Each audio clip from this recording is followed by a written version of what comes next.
we spend quite a lot of time with the founder and the management team, sort of getting to know the business. And it's not dissimilar from a due diligence process that an institutional investor would do. So, we have a process that we teach people in our network. But I suppose the difference is that we allocate different aspects of it to different members of what we call the deal team. But each deal team will have a deal team lead. So the founder's actually only interacting with one person, even though there might be 10 or 12 people actually in the deal team kind of doing the research and potentially interested in the opportunity. And I think this is how we kind of create value for the founder. So, each investor's investing a relatively small ticket size compared to what a fund would invest, but collectively we're putting in too much, and we're just conscious about collectively we're putting in about the same amount, but we're conscious about trying to streamline the experience for the founder, so they're not having 10 separate conversations with small ticket investors. It's neat, so we can go quite deep on the due diligence, but without making it a nightmare process for the founders. And just in terms of personal qualities, what do you look for in a founder beyond the business model and the solution and the problem, just in terms of their personal qualities? Yeah, I think it's all the things that you've mentioned. I think emotional intelligence is right up there for me. So when we first speak to founders, we're interested, and we can quickly kind of weed out the ones that, they treat us as individuals, they're respectful, they're not just thinking, this is a source of money for my business. These are people who are putting their hard-earned cash into my business. They're going to support me along the way. It's going to be a long journey that we have together. So that attitude's got to be right. They need to be quite open about their business. So we coach our founders to, have a data room ready with all the documents they might be expected to share with investors, so that, they come across as super organized. Also keep a track of all the questions that come up and their answers. So, a Q&A document. And, what lots of founders have said to us after this process is, yes, it was very thorough, but actually, those are the questions that other people then went on to ask us. So it was useful to have had that practice and that forewarning. So, emotional intelligence, organized, gritty, determined, all those words. We've been doing this for a long time. We know how tough the journey is. There are going to be roadblocks along the way. It's not just this smooth path to success, is it?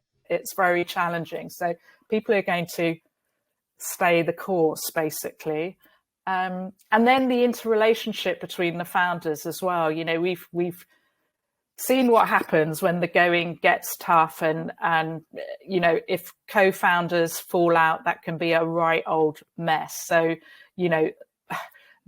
that's got to be kind of, a good relationship. They work well together, and and contracts that kind of outline what's going to happen if things do go wrong, which hopefully they won't. But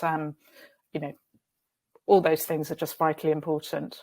Typically, what's the process you go through, and how long does it take from kind of start to finish, typically? A lot of people ask how long, and it's how long is a piece of string. We've actually, we've turned around an investment decision in quite a short period of time. We can work quickly, but we're always co-investing with other people. So quite often, we're back and say, oh, look, we're prepared to commit this money, X number of angels involved. And then we have to either wait for the other investors or the legals or something like that. But, we could probably from pitch to close do it in 4 weeks. So, but as I said, we're not normally the ones that are dragging it out. So do you work with other networks? Yeah, I think typically what happens at sort of pre-seed and seed is that there would be lots of different angels and funds involved. You very rarely see a single name on on a cap table. And actually, that's an advantage because these are the people to go back to for the next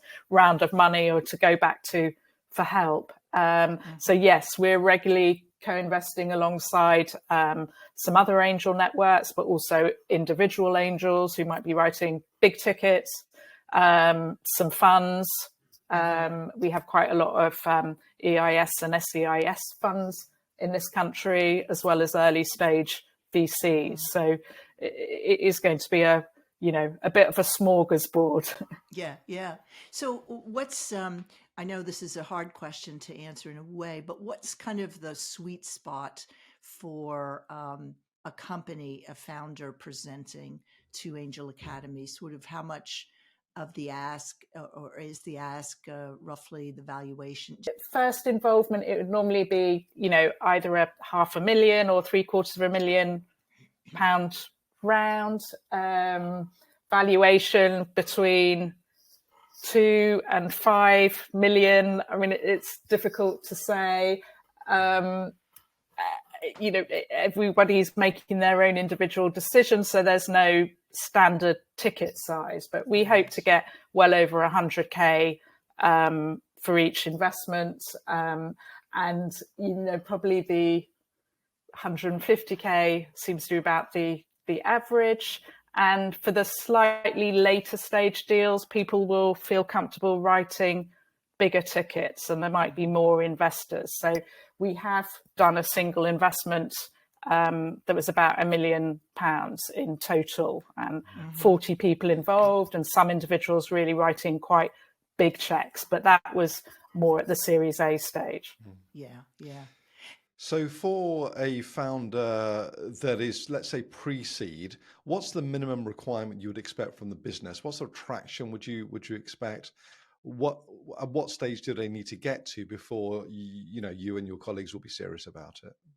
I mean, all the businesses that we're investing in are technology businesses, and I think first and foremost we need to be excited about what they're doing. So we see a lot of businesses and we're looking for ones that are just a little bit different, stand out, so not doing what everybody else is doing. And we don't do a lot of investments in typically female spaces, so fashion, beauty, childcare, etc. It isn't really our sweet spot, but we're doing a lot of medtech and health tech and enterprise and fintech. We expect businesses to have, it's beyond an idea. So we want to see a minimum viable product and a bit of traction. So either paying customers, trial customers, some sort of letter of intent. If it's a kind of an IP intensive business and the research investment, the R&D investment is up front, then you have slightly different approaches. But you want to see them sort of moving in the right direction with regard to regulation and partnerships and, maybe some grant funding, which is quite a common way for IP intensive businesses to get started here in the UK. I remember when we chatted, you talked about you do have a certain degree of international deal flow.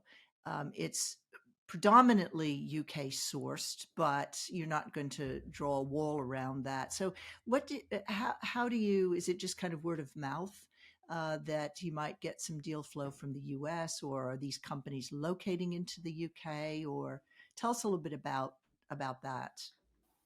So of the 48 businesses we've invested in, we've got one that was born in the US, but one of the founders has always lived and worked out of London, and so it qualified for us because angel investors in the UK are quite driven by the tax breaks, so there has to be a UK presence. We've got quite a lot of our businesses that are going the other way; they're expanding from the UK into the US, and a couple of our founders have already moved to the US to spearhead their businesses. But I suppose what just to directly answer your question, it's we would be interested in investing in US businesses that are kind of interested in expanding into the UK. So they come and they set up a presence here, and one of the founders comes and lives here, or somebody on the senior management team. So just something here that we can get our arms around, and that they're operating in this market. That would be relevant to us. We've got quite a few investors based in the US, so they send us deal flow as well. And it is word of mouth, and we've been doing it for a long time, and it's networking and social media and all those things. So now, especially post-COVID, you do your investor meetings online. So basically, anybody anywhere within the time zone can participate, or I presume they're recorded. So even somebody outside of a reasonable time zone difference can participate, which is really super.